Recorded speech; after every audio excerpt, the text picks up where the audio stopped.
Welcome to the Living Out podcast, helping people, churches and society talk about faith and sexuality.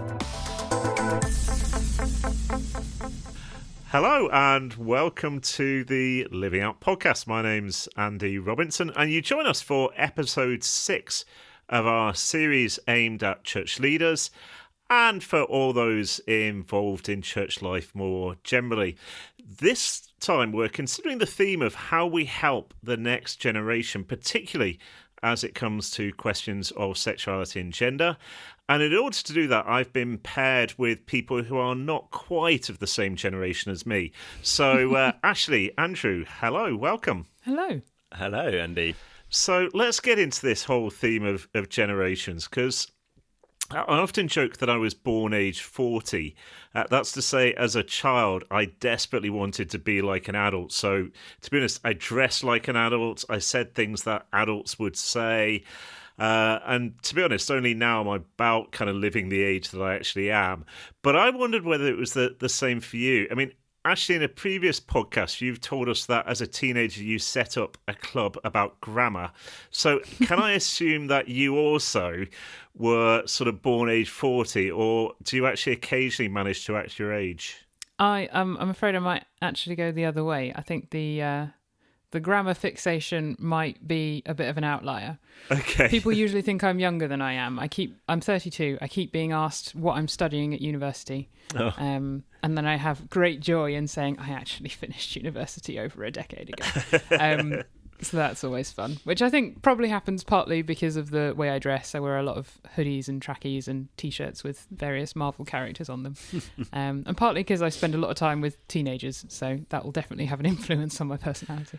What about you, Andrew? Born age 40, or are you still going through your teenage rebellion? Well, yes, you know me. I think I was born age 30 because when I was genuinely, when I was a teenager, my friends used to call me the 40-year-old man. So clearly I had to grow 10 years to become a 40-year-old man in my teenage years. I must have been born about age 30. But now I get both because I think in some ways I seem older and people assume because of some of how I am and what I do and stuff, I'm older than I am. But I think I look fairly young. And so people often are quite confused. And in fact, Andy and I recently did a podcast. If you remember, the guy said to me, "How old are you? You look really young." I was like, "Oh, thank you." And then I think you were slightly offended. Nothing similar was said to you. To be honest, nothing like that has ever been said to me, actually. So nobody has ever guessed my age as younger than I am. So I'm hoping I'll regress and I'll do life backwards. So I've got my teenage rebellion coming in about 10 years' time, which should be fun to live Would be through. fun, yeah. Anyway, enough about us. We're going to think through how, as churches, we can help people who are genuinely of the next generation.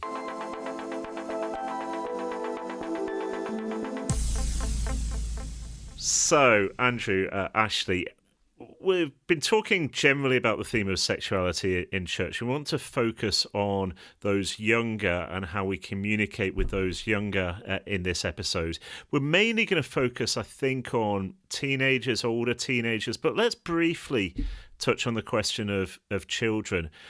How on earth do you begin to start to explore this issue with those who are young? Andrew, have you got any particular wisdom on that? Well, I'm glad you've asked that. I think it is easy just to think of teenagers and young adults and forget that we do need to be thinking, how do we engage with younger children as well, especially for parents. That's a huge question. A few things I think and I hope might be helpful. One is it's helpful to recognise there's lots of foundations we can lay that are so important for later thinking Christianly and biblically about things like sexuality and gender, where these foundations aren't explicitly about sexuality and gender, and those we can do with younger people. So all the normal things we want to help our kids understand of the goodness of God, God as creator, so he knows what's best for us, our bodies as being good gifts from God, all those things are really helpful things we can be laying foundations at a young age. And particularly I think having healthy conversations about our bodies, that our bodies are good things, that they are gifts from God in that sense.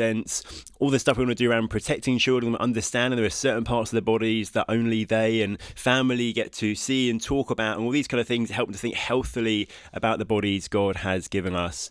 And then it's really tricky, I think, for parents to decide when do you start talking about the reality of relationships and sex and sexuality. Because the sad reality is many young people, many children will be hearing things about those topics, exposed things to those topics in the world around us earlier than we might want them to. And then for parents, it's the difficult decision of kind of when do we engage, and the reality of they're going to be forced to engage earlier than we want them to, but we don't want to ignore that. And that is just really tricky.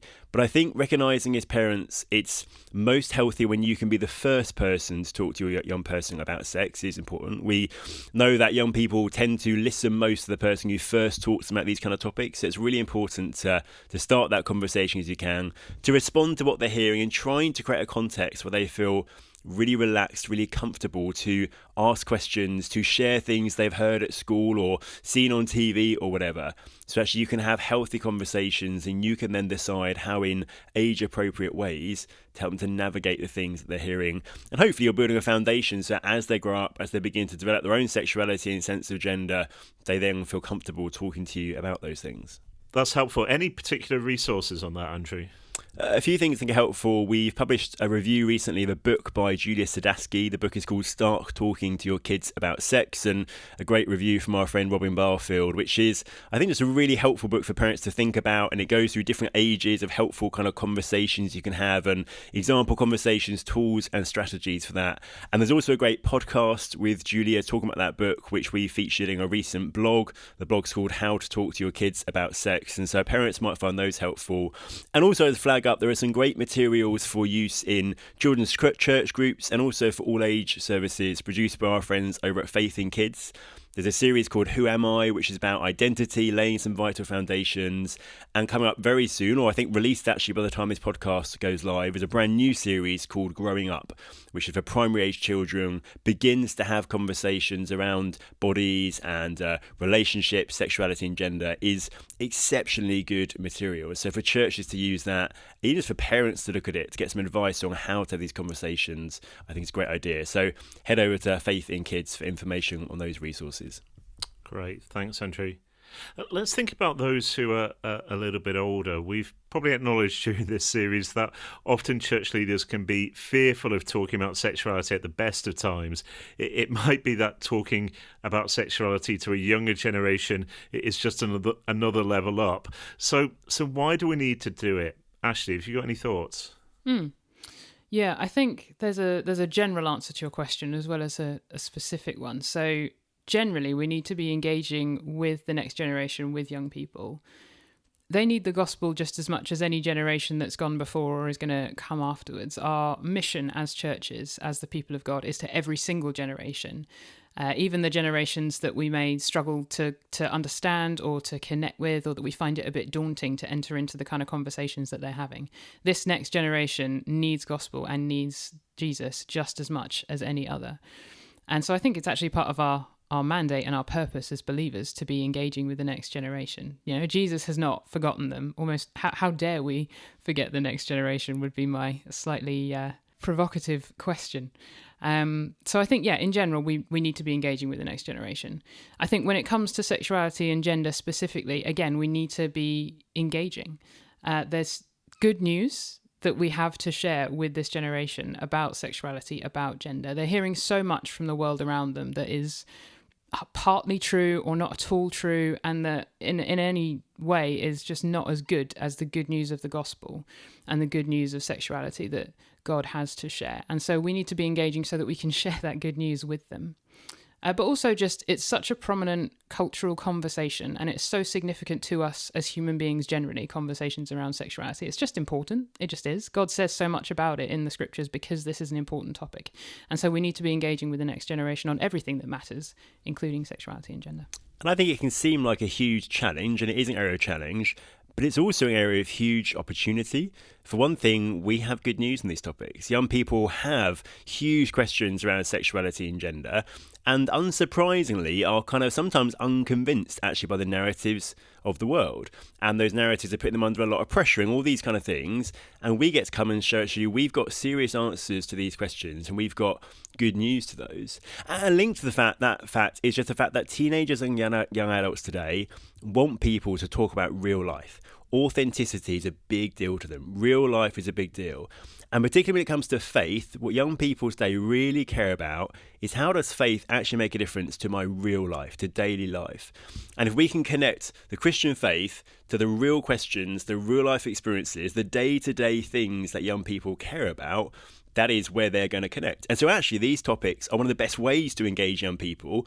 They've already got the questions, we've got good news, and they want to know how would or how does following Jesus impact my real life? Well, here's a great area of real life for us to talk about and to show them the good news of Jesus. It's funny, actually, being sort of born age 40, which now makes me about 80, generally speaking to teenagers always makes me nervous. But on this issue, I've found I can keep them. I can keep their interest just because they're fascinated by the subject. They realise it's massive. And they're interested in people who want to talk authentically about it. And so part of me would be wanting to say to church leaders, no, you can address this. Whose job is it? I mean, we've talked about what church leaders should do. Is it just their job? Is it just youth leaders' job? Who should be taking this on? I think it's everybody's job. So I'm speaking as a youth leader, but I think this is the responsibility of the whole church. I think in a family context, the raising of the kids is the responsibility of the whole family. So to give an illustration, I currently live with my brother, his wife, their 2 kids. And so it is the parents' kind of primary responsibility to be raising the kids. That's their role in their children's lives. But I'm part of the family and I'm part of the household. And so I also have a role in raising the kids. It's part of what it means for me to be a part of the household, is to be engaged in that. And I think it's the same in church. I think raising the next generation is the responsibility of the whole church. And there might be some more specific roles or conversations or things that youth leaders and parents and church leaders can be doing. But I do think as a whole, it is our collective responsibility. I agree. I like the way you've put that, Ashleigh, that there's a primary responsibility that lies with parents. And that, I think, really is important to say, especially because these are difficult topics sometimes for parents to talk about young people. It could be easy to think, will you leave the youth group or we'll leave the young adults pastor to deal with that stuff and to disciple our young person on that. But actually, parents really do have a responsibility. But then I agree, we've all got a role to play, which is supporting the primary role of the parents, actually. And actually, we are sharing that load even while they're carrying the kind of major burden of it. I think that's a good way of thinking of it because, as Ashley said, we are a family together. And then the thing I put in there is one of the things we know about what helps young people to stay in church, so particularly those who grow up in church contexts.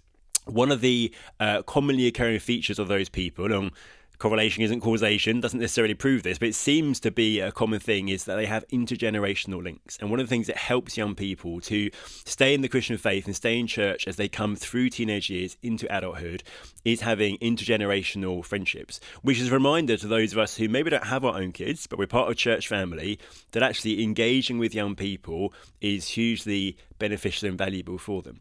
And your assumption may well be that obviously the young people in my church don't want to talk to me because I'm 10, 20, 30 or more years their senior. Actually, the opposite is probably true. Most young people want to connect with our older people, and church is a wonderful context that can take place. And so we all get to play our part in discipling the next generation, including on the big kind of topics that we're talking about. Yeah.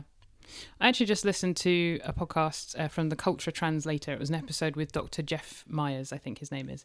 And it covered some of that kind of ground. So it was looking at why young people stay in church. And that, exactly what you just shared, Andrew, was one of the 3 big reasons, was kind of those intergenerational relationships.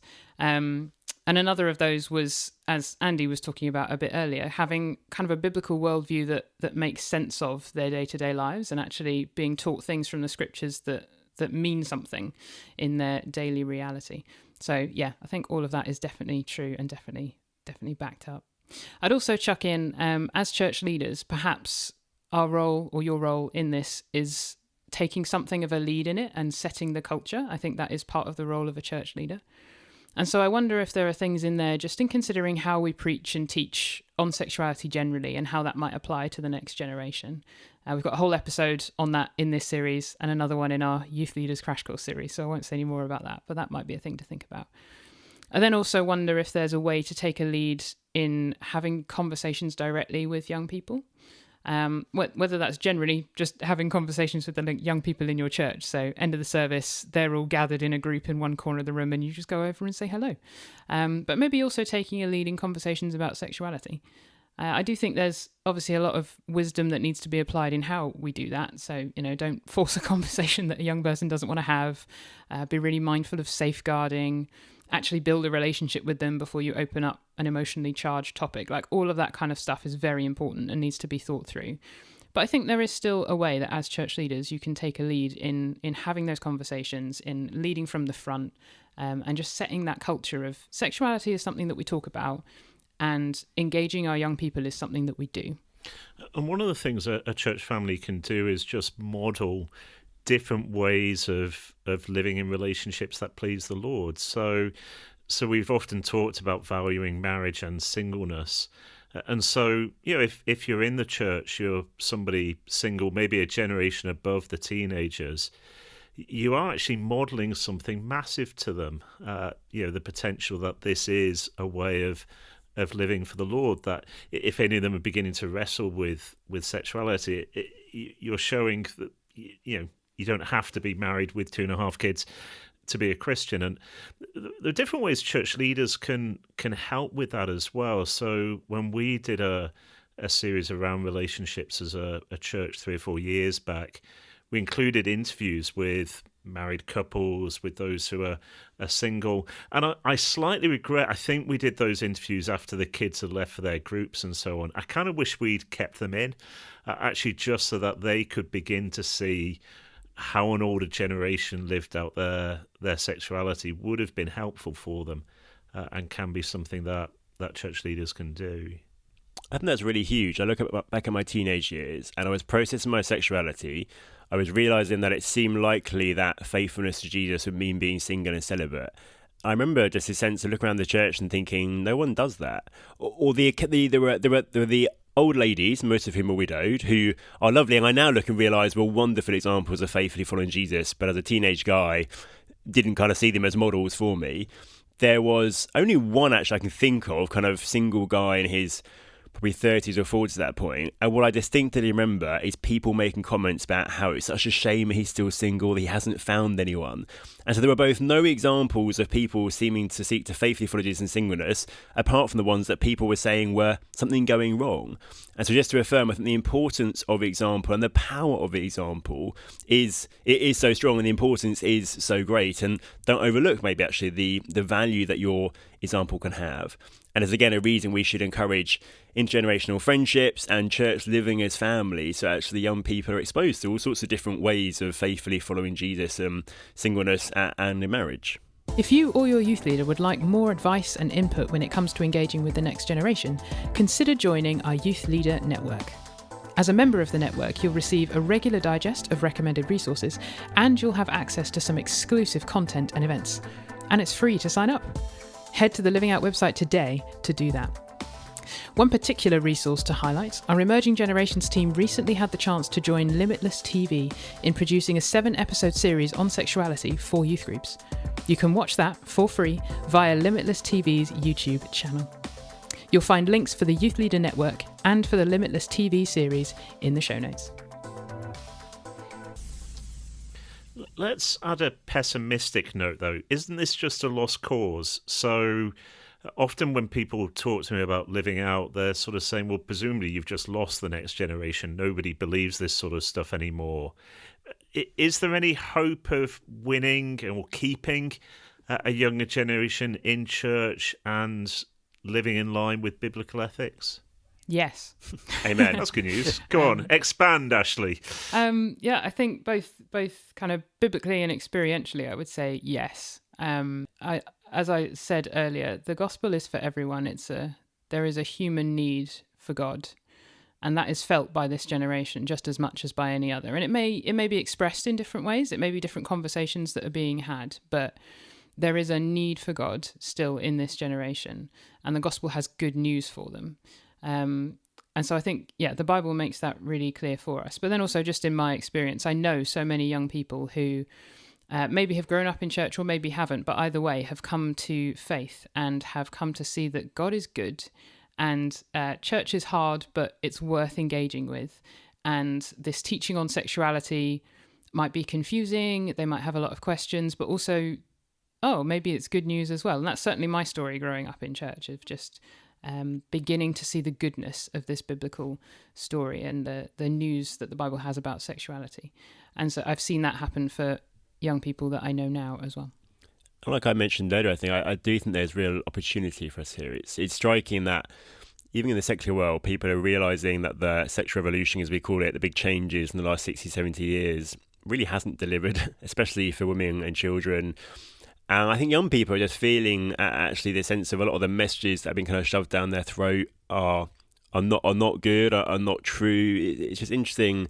More on the gender side, we do hear stories of young people in schools who are just a bit fed up, actually, of the amount at which gender is being talked about and certain perspectives are being presented to them. And they might genuinely care about friends who are in distress, but they're also a bit fed up, actually, about the messages they're constantly hearing. And just in lots of levels, I think there's this thing I've said of, they've got these big questions, they're hearing the culture's answers, they are seeing, experiencing, sensing often it's not good news. And we really do have good news. And I am genuinely full of faith that actually God by his Spirit will reveal the goodness of this stuff to young people. And that actually it's a wonderfully, potentially fruitful kind of mission field for us. And the other thing I'd say is I think it's striking, and this is true in general of just missions young people at the moment, most young people, they haven't rejected the gospel, they just have never heard it. I listened to a podcast the other day, and actually it was two guys my age, early 30s, and it was recorded or released on Good Friday, and they didn't know why Good Friday is called Good Friday.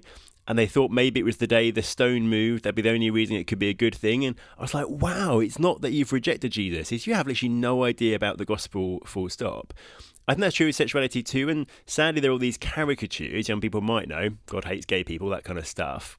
They don't know the actual truth of God's love and God's good plan for human flourishing. And that actually is maybe a better and easier context in which to bring it in, actually, to surprise people with the good news, which they've never heard. They haven't rejected it, just don't know it. And that's actually an encouragement to us, an opportunity of, wow, here's some fresh, what's the metaphor, kind of fresh seedbed, or what the metaphor would be, some fresh land to sow the seed on and see what God does as we do that. And as I travel around within churches, I do see teenagers who are wanting to believe and live in line with Jesus' sexual ethics. They're often quite lonely, though, actually, so often that will involve believing something that is quite different to their friends. Sometimes they feel slightly isolated at school.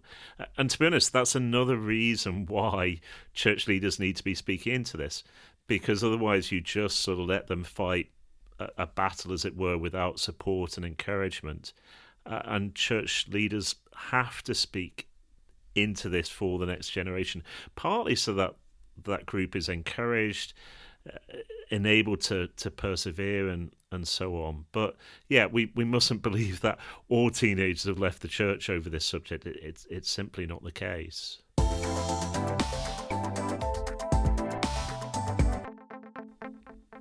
So I hope we're convinced that connecting with the next generation on sexuality and gender is important.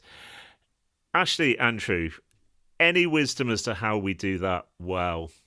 Andrew, do you want to kick us off? Well, the simple but important starting point, I think, is we seek to faithfully proclaim the gospel and teach the scriptures. I just don't want us to underestimate or forget the fact that the gospel is God's power to save, and by his Spirit, he seeks and saves, and he reveals the truth of his word to his people. I just think it's so important that we don't give up on that or forget that or think we need some clever strategy when actually it's the Spirit of God that ultimately does the work, and he loves to work through the word of God. So I want to have that as a starting foundation. I think it's really good for us to connect with what young people care about. Young people care about identity, about meaning, about minimizing harm, maximizing happiness and fulfillment, about justice, and thinking, how do we talk about these topics and biblical teaching on these topics in a way that connects with those things they care about? How do we show God has good news on identity, including in relation to sexuality and gender? God has good news for minimizing harm and maximizing happiness when it comes to sexuality and gender. That God is just in his treatment with us. And all these kind of things are showing actually the things that you really care about are good things God has put in your heart to care about, as it were.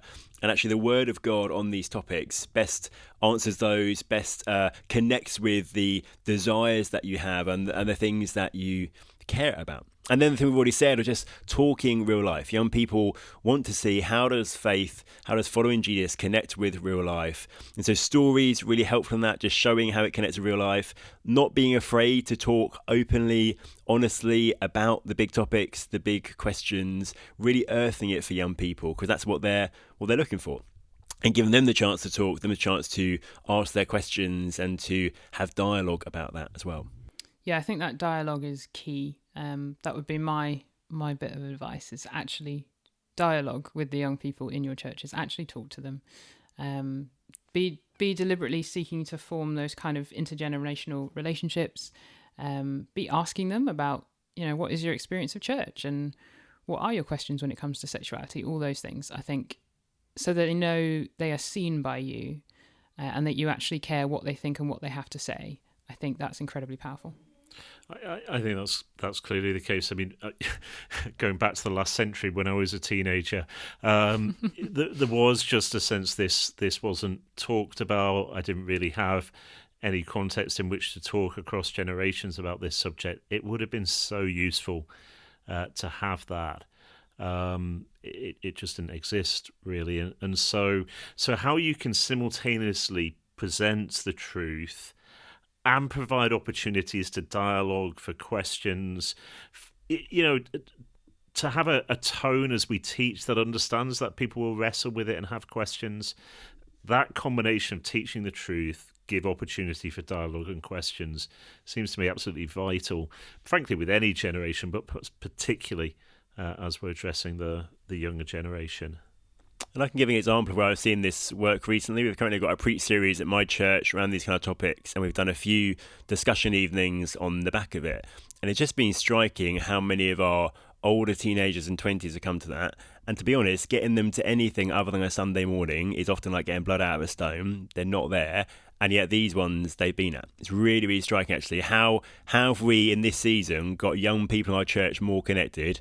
It's by talking honestly about big topics like this and giving them the space to talk as well. And that's been really, really struck me, actually. Oh, that's an easy strategy for connecting with young people. Be honest and give them space to talk. And it's really worked for us. That's good stuff. I mean, you guys have obviously done quite a lot of thinking about this. We're currently in the church leaders season for the Living Out podcast. The last series was the Youth Leaders Crash Course. Are there any particular highlights from that you'd want to underline for church leaders? I think the first couple of episodes might be helpful to listen to. So we talked there about youth culture, kind of understanding what it is that young people care about, what their values are, what their worldviews are, and how we can speak biblically into those. So that there might just be some helpful things in there to listen to. It's things like we've already been touching on, so things like authenticity and honesty and how crucial those things are. This idea of fairness is very important for the next generation. Idea of freedom of individual expression being a really, really key freedom. So just understanding those kind of ideas and values and how the gospel actually does speak into those, and the gospel can give us, true justice and true equality and true freedom. Those kind of things can be really helpful. And my pick, I'd highlight the last 2 episodes of the series. So there's one on gender and transgender and one on LGBT plus mental health. And I think just both of those topics of gender and of mental health, and particularly the intersection between sexuality and gender and mental health, are really big topics around young people, both with questions they've got, things going on among their friends, their own experiences as well. And I think they're just good things to be clued up on and think on how to engage. So a great thing for a church leader listening in to do is go and listen to, the whole Crash Course series, but at least those last 2 as well, I think are particularly good at adding on some extra wisdom and thoughts around topics that are particularly relevant perhaps for this younger demographic. I love how, Andy, you've asked us for some picks and we've essentially recommended the entire series. Yeah, because the middle 2 are quite good too, so The middle ones are great, yeah. Thank you. I mean, this was the series I wasn't involved in at all, so I think it's a stunningly brilliant series that everybody should listen to. But apart from recommending your own material, are there any other resources that could be useful when it comes to this topic, either to be used with young people or to help church leaders or parents think through the questions? A general kind of thought or plea from youth leaders. Just talk to them. Talk to your youth leaders. I think not everywhere. It's not always the case. And not always for me, but sometimes youth leaders can feel a bit siloed or sidelined or left alone to deal with things. So, yeah, it's not really a resource recommendation, but just to go to your youth leader and chat to them would be a helpful thing. And there could be resources in that for you, because as well as supporting them, they will have a lot of thoughts and a lot of things to share with you and a lot of things to say. I would recommend Preston Sprinkle's book, Living in a Grey World. That is great for teenagers. It's aimed at Christian teens and helping them understand sexuality. But that might be helpful for you to read just to get into the mindset of a young person and the kind of questions that they have and good ways of engaging with them on these topics. I think it's a really good model of how to speak to a young person about these things. So that might be helpful. I think the nice thing actually is there are lots of good resources, some from Living Out, some from elsewhere. So maybe I won't pick any specific ones, but what I will say is even for church leaders, going to the youth leader area of our website would be a worthwhile thing. And on there, you'll find a page of kind of curated resources we've highlighted for youth leaders. Again, some are things we produce, some are reviews or blogs pointing to resources elsewhere online or available in other formats. And that, I think, provides lots of good stuff around how we start these conversations, how we engage with young people, the kind of world they're living in, all the kind of different areas of this conversation. There are resources there. So the youth leader area of the Living Out website is a great place to spend a little bit of time exploring on this topic. Good stuff. Ashleigh, Andrew, thank you so much. I think we're all convinced that this is a massively important question for us to think through. We know that it's both a key pressure point, but also a key opportunity for young people. And so we'd be thrilled if churches are speaking into this with the next generation and church leaders are playing their part in that. As Andrew mentioned, do check out the youth page on the Living Out website. And if this has provoked questions, then on the 13th of June, we have a Q&A for church leaders over the lunch hour.